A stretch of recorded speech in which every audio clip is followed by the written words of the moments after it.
Naniniwala ba kayo sa sumpa? Hindi yung simpleng malas lang. Ang tinutukoy ko ay yung sumpang galing sa sobrang tinding galit. Yung galit na kayang bumago sa isang tao o sa isang bagay. Paano kung ang isang tao ay namatay sa parang puno ng puot at ang puot na yun ay sobrang lakas na hindi na siya naging multo, kundi naging isang nilalang na ang tanging layunin ay iparamdam ang galit niya. Ang kwentong maririnig natin ngayong gabi ay galing sa isang tagapakinig na tinatago ko na lang sa pangalang Aaron. Ito ang kanyang kwento. Tawagin niyo na lang po akong Aaron. Taga Manila talaga ako. Work from home. Computer lang. Kaya nung niyaya ako ng tito boy ko na magbakasyon sa probinsya nila sa Quezon, pumayag ako agad. Kailangan ko ng break.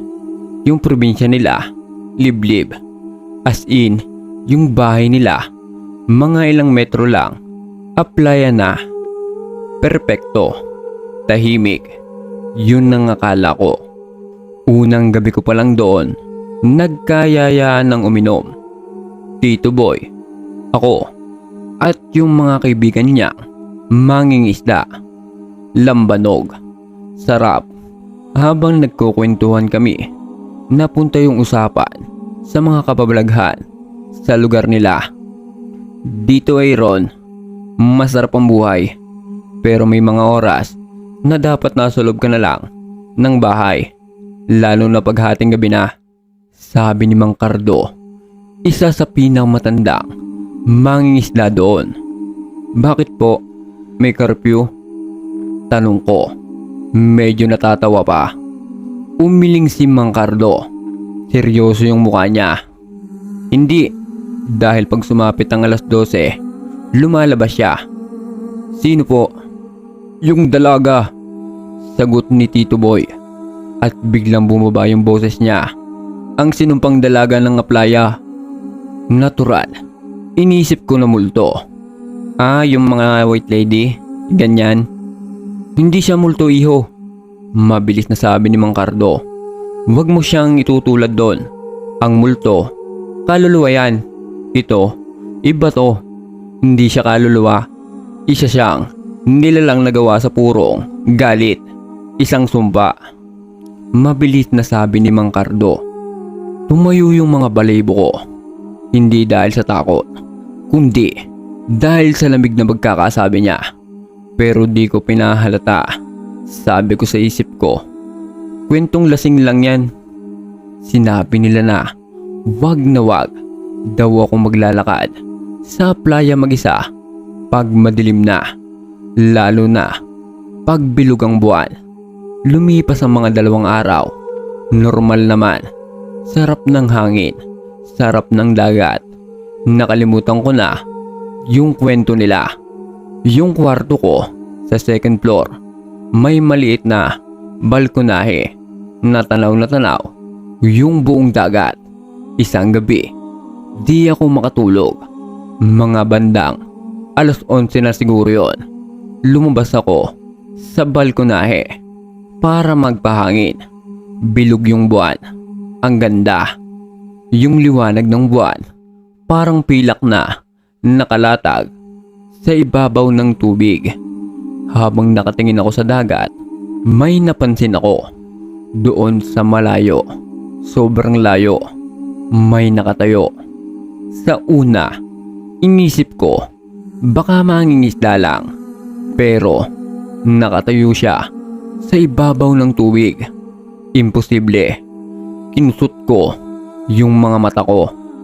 Pagtingin ko ulit, nandun pa rin siya. Isang figura ng babae.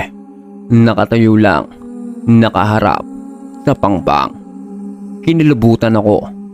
Pumasok agad ako sa kwarto at nilak ko yung pinto ng balkonahe.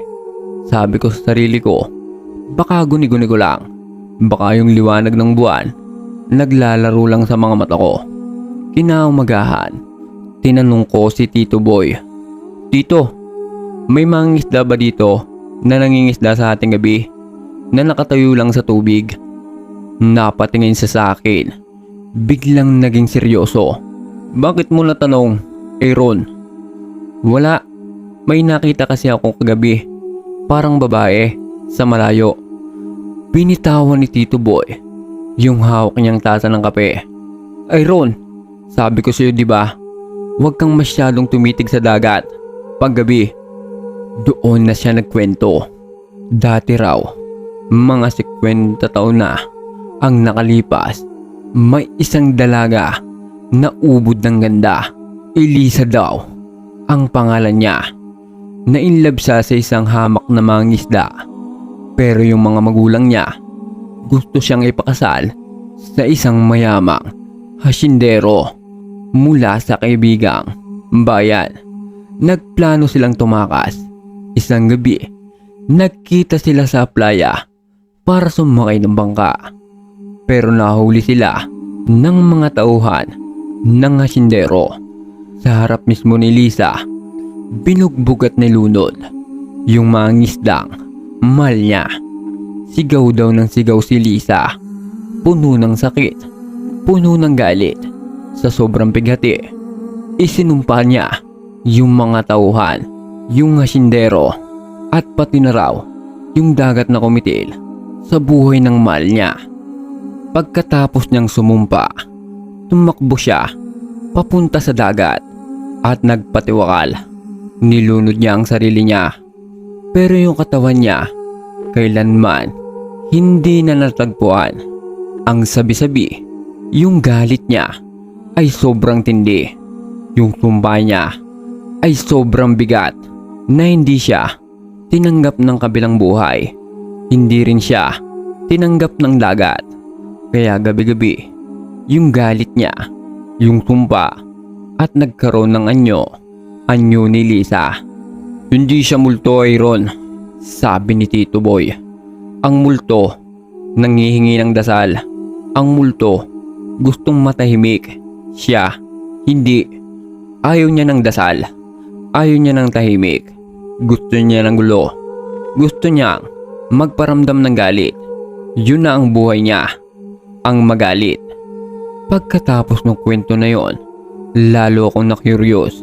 Alam mo yung pagka-city boy ko, yung to see is to believe, yung umiral.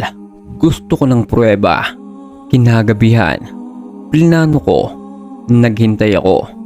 Narinig kong natutulog na sila Tito Boy at Tita Meli. Mga 11:45 PM na. Dahan-dahan akong bumaba. Dala ko yung cellphone ko at isang malakas na flashlight. Sabi ko sa sarili ko, sisilipin ko lang hanggang dun lang sa pangpang. Paglabas ko ng bahay, yung hangin, iba, malamig na mabigat. Yung tunog ng alon, parang galit.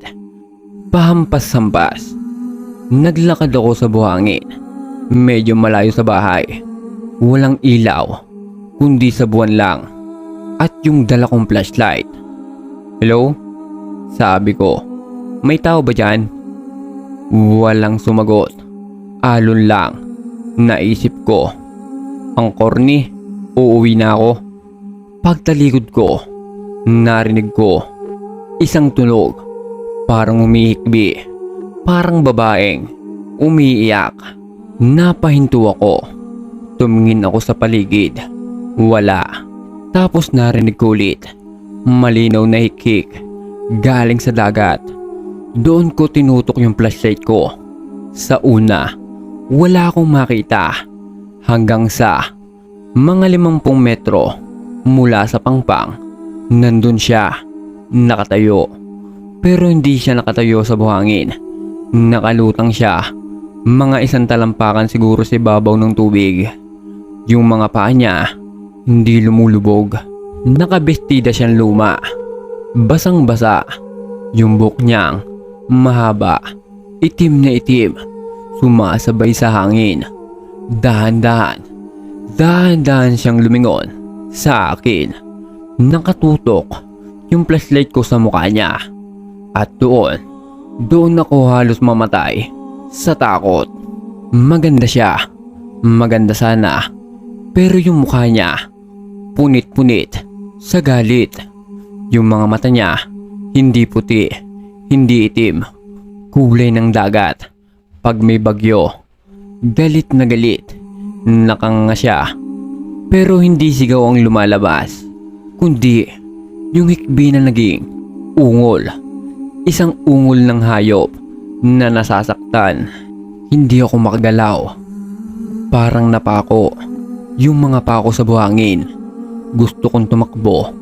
Pero yung katawan ko ayaw sumunod. Tama sila. Hindi siya multo. Ang multo, pag tinutukan mo ng ilaw, tatagos siya. Hindi.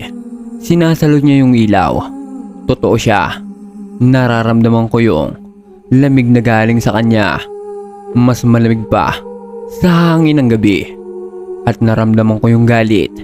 Hindi ko alam paano i-explain. Parang humahawak sa dibdib ko at pinipiga. Yung galit niya, nararamdaman ko. Gusto niya akong saktan. Gusto niya akong patayin. Itinas niya yung kamay niya. Dahan-dahan, tinuro niya ako. At yung pag-ungol niya, biglang naging sigaw. Isang sigaw na nakakabingi. Parang pinupunit yung tenga ko. Tapos, mabilis, sobrang bilis, lumutang siya papunta sa akin. Hindi siya tumakbo. Hindi siya lumangoy. Parang hila siya ng isang invisible na tali. Diretso sa akin. Lumutang siya nang mabilis sa ibabaw ng tubig. Doon na ako natauhan. Tulong! Tito! Binitawan ko yung flashlight. Tumakbo ko. Takbo na parang yun na yung huling takbo ko. Yung buhangin, ang hirap takbuhan. Parang ang bagal-bagal ko. Nasa likod ko siya. Naririnig ko yung sigaw niya. Narinig ko yung tubig na humahampas, na parang yung dagat mismo. Nagagalit kasama niya. Huwag kang lilingon, Aaron. Huwag kang lilingon. Nararamdaman ko yung lamig sa likod ko. Sobrang lapit na niya. Pagdating ko sa may pintuan ng bahay, sinubukan kong buksan. Nakalak. Tito! Tita! Buksan niyo to! Parating na siya! Sigaw ko habang kinakalampag yung pinto. Nilingon ko siya.